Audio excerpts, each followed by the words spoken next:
wabarakatuh. Alhamdulillah ala kulli ni'matillah wassalatu wassalamu ala Rasulillah sallallahu alaihi wasallam akhirul anbiya wa nabiyyu ba'da amma ba'du.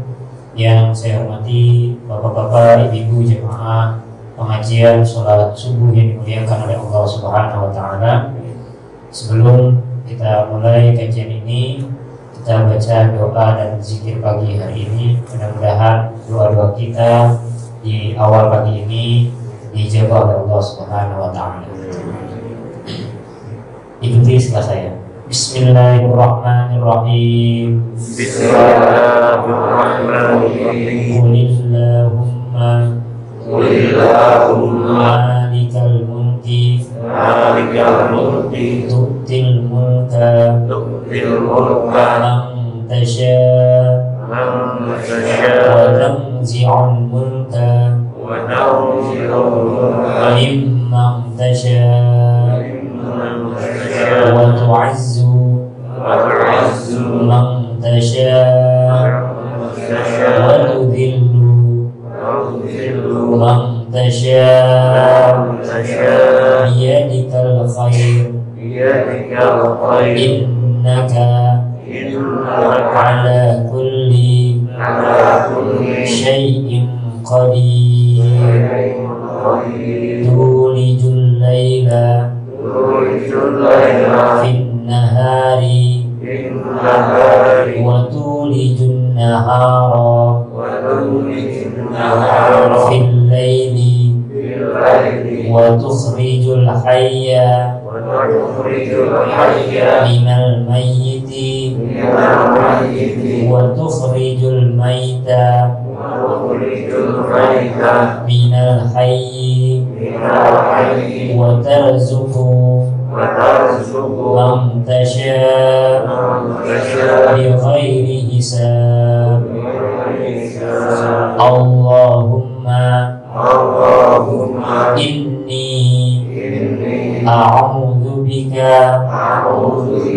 minal hammi wal hazani wa a'udzu bika minal ajzi wal kasali wa a'udzu bika minal jubni wal bukhli wa a'udzu bika min ghalabatid daini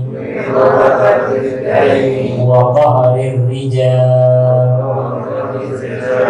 Bismillahilladzi la yadurruhu syai'un fil ardi wala fis samai wa huwa sami'ul alim. Hasbi Allah la ilaha illa huwa alaihi tawakkaltu wa huwa rabbul arsyil azim.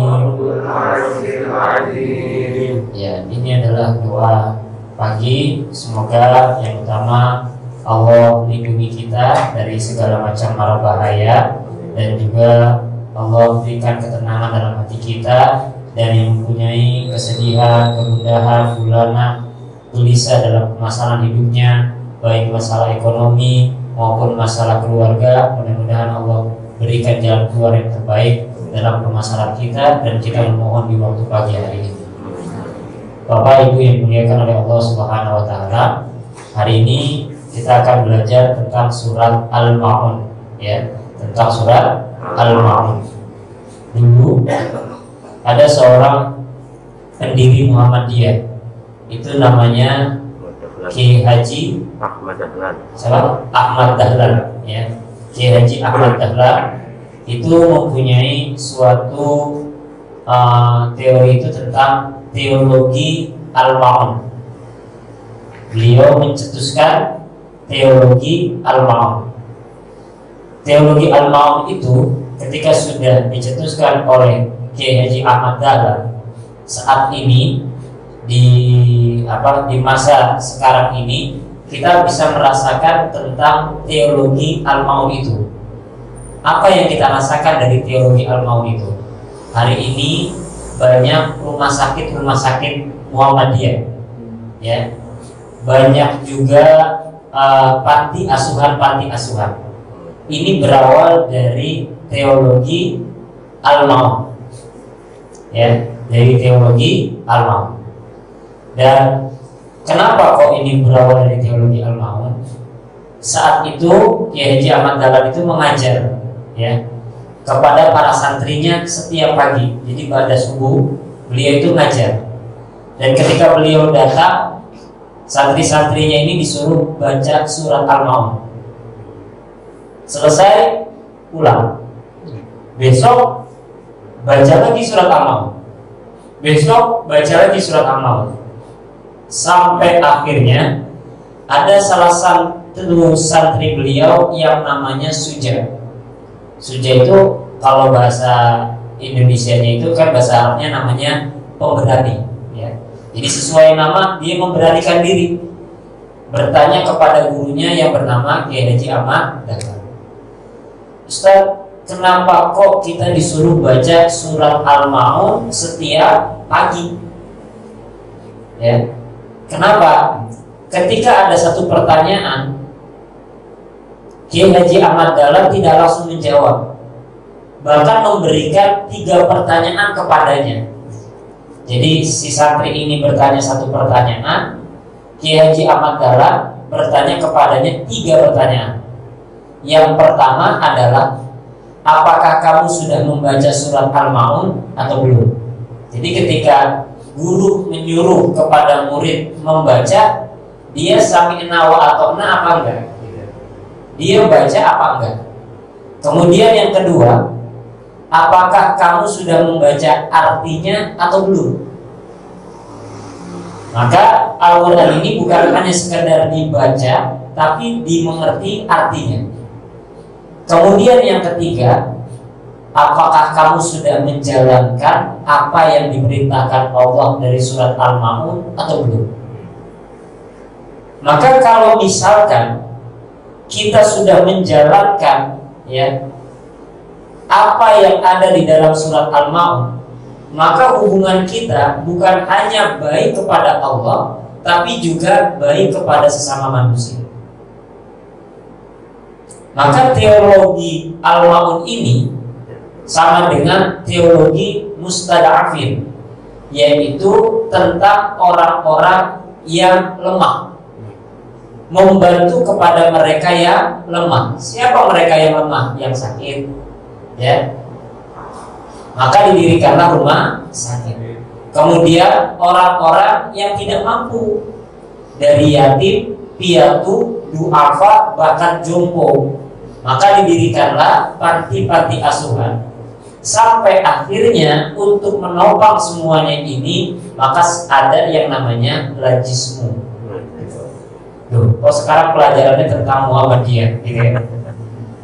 Pelajaran ini, ya, saya baru ambil ketika saya belajar, ya, ambil pasca sarjana di Universitas Ahmad Dahlan. Ketika saya menjadi mahasiswa, maka ini saya sampaikan ketika saya memberikan presentasi. Saya bilang sama dosen saya, maaf Pak, saya bukan simpatisan atau kader Muhammadiyah. Loh, kok kamu belajar di sini? Iya, saya ingin belajar mengambil ilmunya. Loh, kamu ini ormasnya apa? Saya ini gado-gado Pak. Saya lahir di kalangan Nahdiyin. Jadi orang tua saya, semua lingkungan itu Nahdiyin. Kemudian ketika tumbuh dewasa, saya berada di golongan orang-orang yang gak punya ormas, di Gontor, berada di atas dan untuk semua golongan. Ketika keluar, ada di Banjarnegara. Kemudian saya ada di lingkungan istri, yaitu Syarikat Islam. Kemudian belajar di Muhammadiyah. Selanjutnya saya tinggal ada di instansi, yaitu instansi Salafi. Oh, berarti kata dosen saya, kamu itu adalah munusasi Muhammadiyah, NU, Salafi, Sarekat Islam. Kalau panjenengan itu kira-kira yang mana? Kalau saya namanya munusasi Muhammadiyah, NU, Salafi, Sarekat Islam. Munusasi, ya kan? Nah, jadi kita juga harus mengetahui agar kita tidak salah paham dengan apa yang dikerjakan sahabat kita, kerabat kita, dan yang kita cari adalah persamaannya. Nah, hari ini kita akan belajar tentang surat Al-Maun. Surat Al-Maun ini adalah surat yang ke-107, ya. Dan total ayatnya adalah 7 ayat. Kita baca bersama-sama. Ikuti setelah saya. Bismillahirrahmanirrahim. Bismillahirrahmanirrahim. Ara'aital ladzi yukadzibu bid-din. Ara'aital ladzi yukadzibu bid-din. Fadzalika alladzi yad'u'al yatim.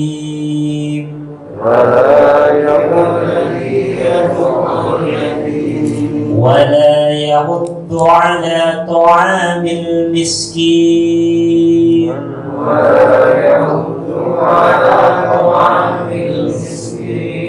فويل للمصلين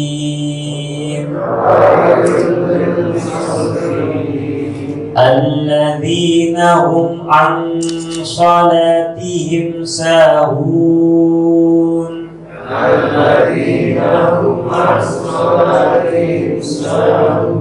الذين هم يراءون.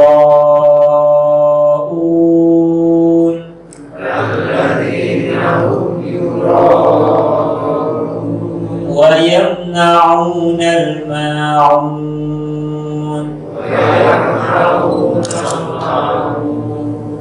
Baik. Di sini ayat yang pertama Allah berfirman, Ara'aital ladzi yukadzibu bid-din. Tahukah kamu orang yang mendustakan agama? Ya. Jadi siapa sebenarnya orang-orang yang mendustakan agama? Yang membohongi agamanya sendiri.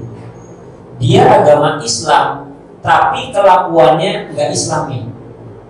Apakah kita termasuk golongan orang-orang yang mendustakan agama atau bukan? Dusta itu bohong. Kalau dusta dengan orang itu bisa kelihatan. Tapi dusta dengan agama itu ada ciri-cirinya. Kalau dusta dengan orang, ya misalkan anak berdusta kepada orang tuanya, suami berdusta dengan istrinya, itu bisa kelihatan, Bu. Jadi kalau suami ditanya, Bapak kok pulangnya malam, gitu kan? Kita lihat bapaknya ini dusta apa enggak, bohong apa enggak jawabannya. Itu bisa dilihat dari mukanya. Pertama dari mana? Dari matanya. Ketika dia menjawab, dia jawabannya lihatnya ke kanan atau ke kiri. Orang yang bohong itu biasanya itu melihatnya kemana? Ke kanan. Jadi ketika dia bercerita, dia melihatnya ke kanan. Pak, kok pulangnya malam? Iya, lembur. Tapi matanya ke kanan. Panjenengan lihat anak kecil, panjenengan punya cucu, gitu ya. Lihat cucu kalau ngomong, ya, cucu kita kalau ngomong itu ngomongnya ke kiri. Ada mau es, iya, dia pasti ngomongnya iya itu ke kiri. Artinya dia benar-benar sungguh-sungguh, gitu. Ya. Tapi kalau dia bilang cerita, kemudian dia lihatnya ke kanan, nah dia lagi berusaha untuk berbohong, untuk mengarang. Kenapa? Karena pandangan ke kanan dengan pandangan ke kiri itu lebih mudah melihat ke kanan dibandingkan ke kiri. Coba sekarang praktekin. Coba panjenengan lihat ke kanan, lebih mudah kan? Sekarang coba lihat ke kiri. Kepala kita lurus saja, tapi kita coba melihat ke kiri, agak berat. Dan kejujuran itu bisa lihat dari pandangan mata. Gitu. Maka Kalau kita mau tahu anak kita ini berbohong atau tidak, bisa dilihat seperti ini. Ini teori para pengasuh pondok pesantren untuk melihat santri-santrinya apakah dia berbohong apa enggak. Peraturan di pondok pesantren itu kan dibuat untuk dilanggar. Maka kita harus melihat apakah dia ini benar-benar melakukan apa yang sudah diberikan aturan atau dia langgar. Yang kedua, dilihat dari mana? Hidung dan mulut. Biasanya orang-orang yang berbohong, dia ketika ngomong megangin hidung atau megangin mulut. Maka bisa dilihat kalau ada orang di layar kaca, ya, panjenengan korupsi ngobotan gitu ya. Nah, ya nanti kita lihat saja di persidangan. Tapi dia sambil ngomong gitu, ya. Setiap ngomong dia pegang gini, pegang hidung gitu. Atau dia sudah kelas kakap, dia tahu bahwasanya melihat ke kanan, hidung dipegang, mulut dipegang, itu dikategorikan berbohong. Dia bercoba untuk apa? Bertahan dan melihat ke depan terus. Tapi nggak bisa dibohongi, Pak. Yang namanya hidung, ya, mata, kemudian bibir ini nggak bisa dibohongi. Dia nggak pegang, tapi bibir ini kadang-kadang bergetar. Ya, bergetar secara alaminya. Hidung apakah enggak bergetar? Tidak bergetar, tapi kembang kempis, Pak. Jadi ketika dia ngomong itu hidungnya kembang kempis. Ya, itu adalah ketika dia merangkai kata-kata yang bohong. Namun di ayat yang pertama ini bukan bohong kepada sesama, tapi berbohong kepada agama. Siapakah mereka yang mendustakan agama? Yang mendustakan agama, mereka itulah orang-orang yang menghardik anak yatim. Fadzalikal ladzi yad'ul yatim. Mereka yang menghardik anak yatim. Siapa mereka yang menghardik anak yatim? Yang mencaci anak yatim, yang memarahi anak yatim, menghina anak yatim.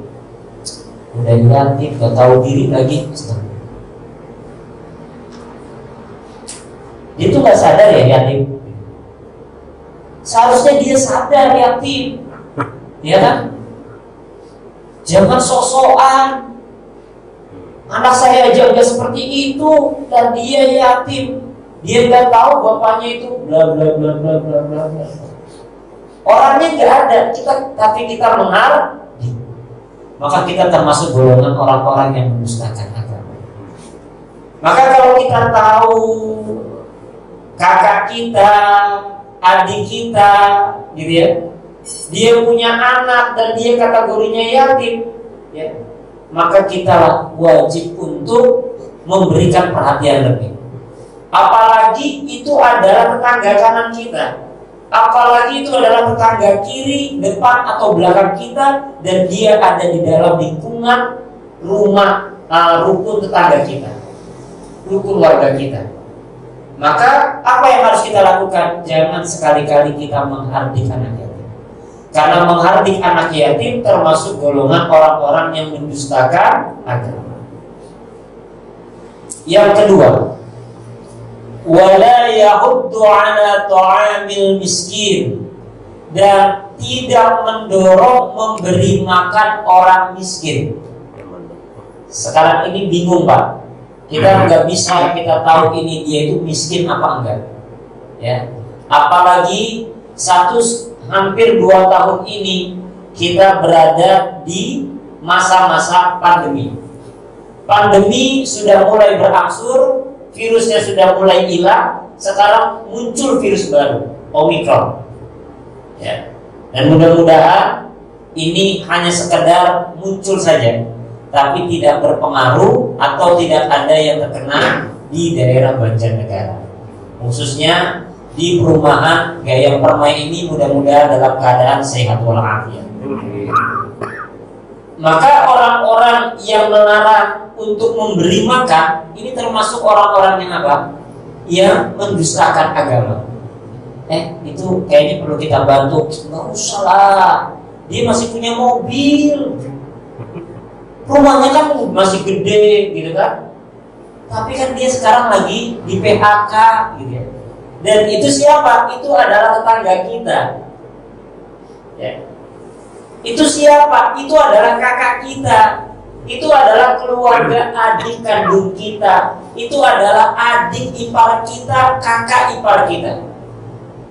Terkadang kita baik kepada orang lain, tapi kepada orang terdekat kita, kita malah pelit, Pak.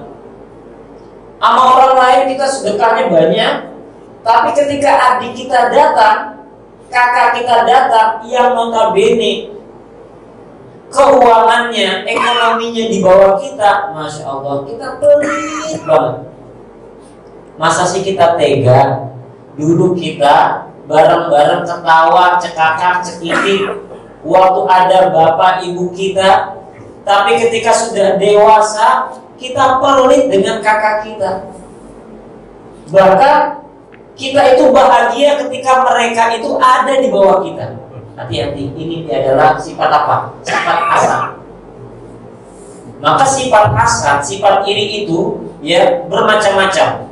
Contohnya, dia bahagia atas penderitaan orang lain. Dia gak perlu hartanya, tapi dia bahagia ketika dia gak punya harta. Maka ada hasad, iri yang diperbolehkan. Hasad yang diperbolehkan itu namanya ghibthah. Apa namanya? Ghibthah. Ghibthah itu dibagi dua. Yang diperbolehkan hasad itu namanya ghibthah. Ghibthah itu dibagi dua. Yang pertama adalah kita boleh iri sama orang yang dari pagi sampai malam dia itu banyak mengeluarkan sedekah. Maka ketika kita tahu tetangga kita, saudara kita, keluarga kita ada yang seperti itu, boleh kita iri. Mudah-mudahan saya bisa lebih daripadanya. Apa? Berbagi. Yang kedua, ketika kita melihat orang lain membaca Quran siang malam, ketika kita melihat orang lain bagus dalam ibadahnya, boleh kita iri. Kenapa ya? Dia kok bisa baca Quran? Pulang dari sini, terkadang kita melewati beberapa rumah. Ketika kita melewati beberapa rumah, ada rumah yang terdengar sayup-sayup membaca Al-Quran. Ya Allah, keluarganya baca Quran, keluarga saya belum. Ya Allah, mudah-mudahan keluarga saya bisa seperti itu.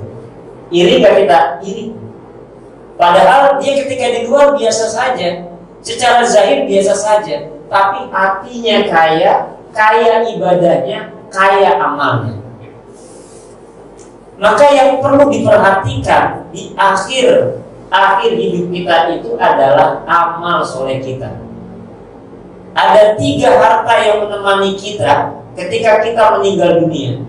Yang 2 pergi, yang 1 akan menemani kita. Harta kita pergi, keluarga kita pergi, amal ibadah kita yang menemani kita. Maka mulai sekarang ayo kita rajin-rajin untuk mendorong orang. Apalagi nanti nih ya, 1 bulan atau 55 hari lagi ada apa? Bulan Ramadan. Bulan Ramadan kita dorong teman-teman kita untuk apa? Sedekah, takjil, atau mempersiapkan makan sahur. Di mana? Di sini. Bagi mereka yang iktikaf. Ini masjid, ini musola baik sekali, nyaman sekali untuk dipakai iktikaf. Maka jam 1 malam musola ini harus sudah terbuka. Siapa yang mau iktikaf dipersilakan dan diberikan makan sahur. Biarpun dia iktikafnya 1 jam, setengah jam, tapi kita sudah mempersiapkan. Dan barang siapa yang ingin memberikan makan sahur, dipersilakan. Kira-kira banyak gak yang akan memberi? Dan makan sahur itu bukan hanya sekedar nasi dan lauk-lauk. Boleh juga apa? Buah-buahan. Sudah dibikin 1 plastik, ya kan? Apa? Jeruk setengah kilo. Yang ambil boleh ambil satu, atau apa lagi? Atau buah-buahan yang lain, atau jus gitu ya. Atau apalagi banyak sekali. Maka ayo kita dorong tetangga kita, saudara kita, dan kita mendorong diri sendiri untuk apa? Untuk rajin berbagi. Karena tidak ada kamusnya orang yang rajin berbagi itu akan menjadi miskin. Tidak ada kamusnya. Semakin banyak dia berbagi, maka pintu-pintu rezeki itu akan mengalir kepadanya. Ya. Di masa-masa pandemi di Indonesia banyak sekali orang-orang yang berbagi. Ya.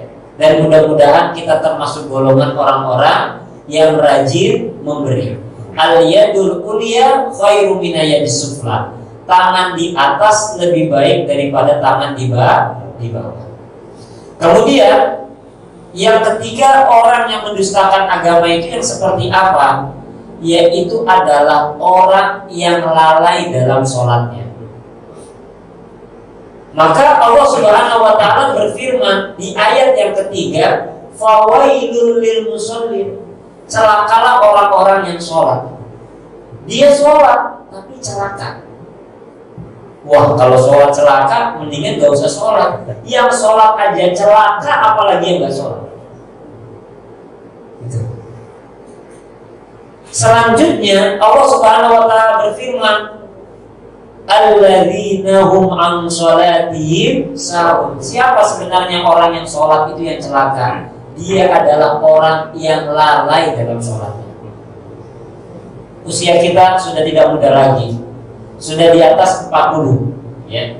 Maka usahakan jangan sampai kita lalai dalam sholatnya. Kadang kita punya saudara, kita punya teman, kita punya kakak, kita punya adik, kita punya keluarga, dan mereka mempunyai permasalahan yang pernah disampaikan kepada kita, ya. Atau bahkan kita sendiri punya masalah sampai detik ini belum selesai.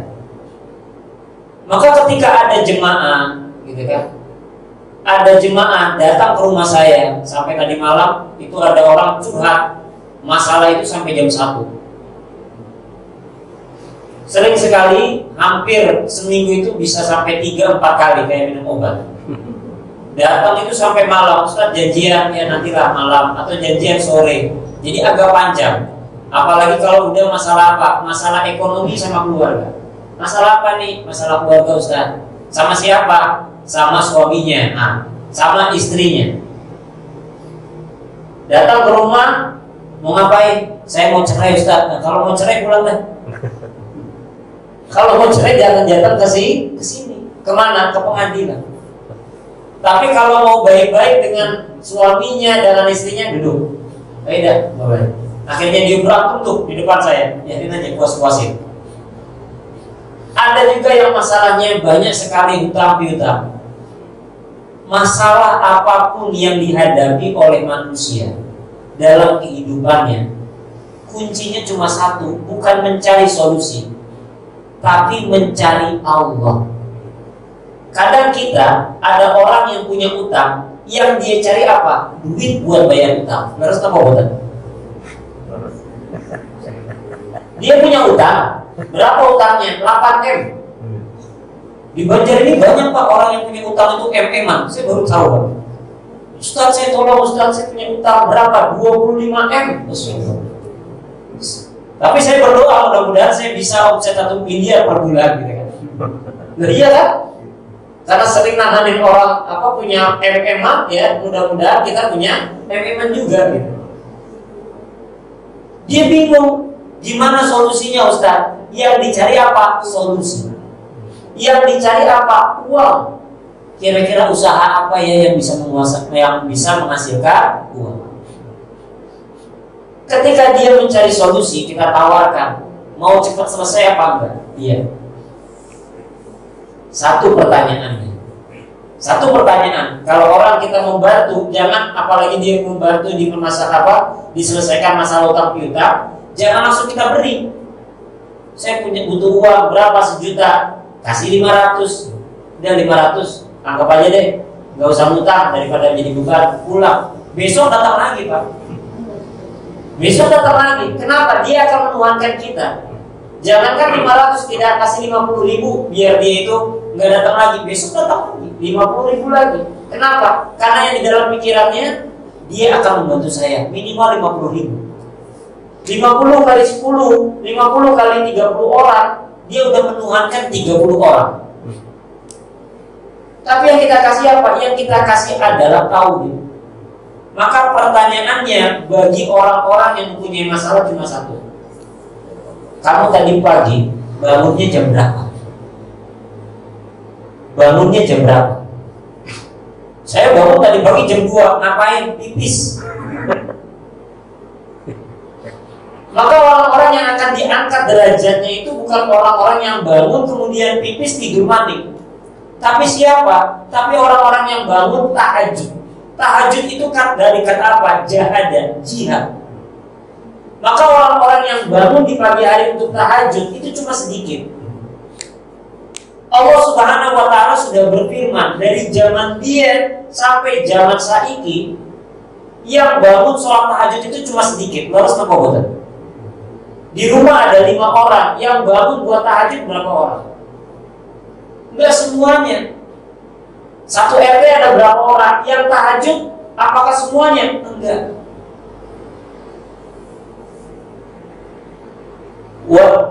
Karena Allah Subhanahu wa ta'ala berfirman, illa qalila, cuma sedikit yang bangun. Orang-orang yang tahajud wa minal laili fatahajjad bihi nafilatan lak asa ayyab'atsaka rabbuka maqaman mahmuda, akan diangkat derajat. Maka orang yang punya masalah hutang piutang ditanya, kamu bangunnya jam berapa? Subuhnya di mana?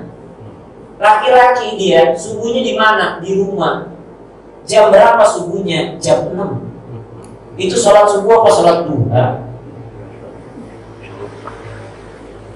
Maka yang diperbaiki apa? Sholatnya. Maka celakalah orang-orang yang lalai dalam sholatnya. Dia mau hidupnya baik, tapi nggak pernah sholat, nggak akan baik hidupnya.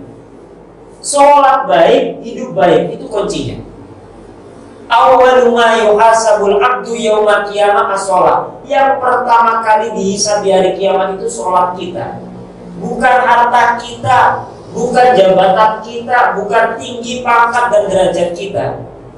Tapi apa? Sholat kita. Maka sholat baik, hidup baik. Maka kalau kita punya anak di luar kota, pesan kita cuma satu. Apa pesannya? Jangan lupa sholat ya nak. Itu. Anak kita lagi pendidikan di luar, dia telepon, kangen gitu kan. Kemudian pesannya cuma satu. Nah, jangan lupa sholat ya nak. Kenapa? Sholat baik, hidup baik. Ya. Kalau dia hidupnya gak baik, maka perbaiki sholatnya. Dia sholat, tapi hidupnya gak baik, maka perbaiki sholatnya. Kepriwe? Dia udah sholat, tapi hidupnya gak baik, maka apa? Perbaiki sholatnya. Miftahul jannah as-sholat wa miftahul sholat at-tahur. Kuncinya surga itu sholat, dan kuncinya sholat itu adalah kebersihan. Dia sholat, tapi hidupnya masih berantakan, perbaiki sholatnya. Sholatnya gak baik berarti, iya, yang tahu baik sholatnya itu adalah diri sendiri, bukan orang lain. Gimana? Dari kebersihannya. Subuh, ya, bukan hanya sekedar sholat subuh, tapi dilihat pakaian sholat subuhnya ini baik atau enggak. Bukan bagusnya, tapi bersih atau tidak. Karena syarat sah sholat itu adalah apa? Kebersihan, baik jasmani maupun rohani, ya, baik badan maupun pakaian kita. Dari badan kita bersih, tapi pakaian kita pakaian yang tadi dipakai buat tidur. Di mana di tidur itu ada apa? Ada iler, ada kompor anak. Ini kepake buat sholat, tapi di sini ada najisnya. Atau pakaian dalam kita waktu subuh kita gak ganti. Kita nggak tahu apakah ada tetesan-tetesan najis yang keluar ketika kita tidur. Maka yang berbahaya itu adalah apa? Najis-najis kita. Maka kalau panjenengan itu datang ke musola, ke Masjid Al-Fitrah di mana? Di pasar itu banyak melihat apa celana-celana yang ditinggal di belakang. Kenapa? Karena mereka ganti pakai apa? Sarung. Gitu. Mereka ganti pakai sarung. Tapi kadang dia lupa segitiga bermudanya dia putih gitu. Jadi asalannya langsung terus ke depan gitu kan. Tapi itu baik. Kenapa? Karena dia itu khawatir dengan apa? Dengan kotoran atau najis yang dia miliki. Gitu. Berawal dari mana? Yaitu pakaian dalam kita. Maka sholat baik, hidup baik. Maka kalau sholatnya tidak baik, dia termasuk golongan orang-orang yang mendustakan agama. Kemudian selanjutnya adalah alladzina hum yura'un, orang-orang yang riya. Kadang-kadang ada orang nih sedekah pagi-pagi, ya kan? Ada di hari Ahad atau di hari Jumat. Kita lihat, oh ria, ya. Atau kita berbagi, kemudian teman kita bilang itu mah ria, gitu kan? Kita nggak usah jawab pakai dalil, nggak usah. Tapi jawab aja, ria itu ada di timur pendopo. Titik. Nggak usah, ria itu adalah bla bla bla bla. Ria itu ada di timur pendopo. Kayak misalkan kayak begini ngaji, gitu kan? Ngaji, kemudian kita foto, kemudian kita update, gitu kan? Kan kebaikan apa enggak? Kebaikan yang kita sebarluaskan. Mungkin ada teman kita, astagfirullah, udah diundang, saya baru baca status, gitu kan? Besok dia datang, wasilah apa? Wasilah melihat updatean status kita. Baik apa enggak? Baik. Tapi ada orang ngaji kok pakai update status. Ria, jawab, ria itu ada di timur pendopo. Ya. Ria itu yang bisa menilai siapa? Kita. Kapan? Dalam kesendirian kita dalam beribadah. Kita kalau sholat di musola ini ada teman kita sholatnya bisa Allah, sujudnya mandar lama. Kita tahu ibadah kita ria atau tidak. Coba kita sholat sendirian, bagaimana kualitas sholat kita? Kita baca Quran lagi rame-rame waktu tadarus, waktu Ramadan, kita bisa banyak 1 juz. Tapi di rumah ketika sendirian bisa nggak kita 1 juz? Ketika nggak bisa, baru Al-Fatihah ngantuknya sudah 7 kali. Nah ini. Maka hati-hati. Kemudian yang terakhir adalah wa yamna'unal ma'un. Ya, dia enggan memberi bantuan. Maka ada 5 kategori orang-orang yang mendustakan agama.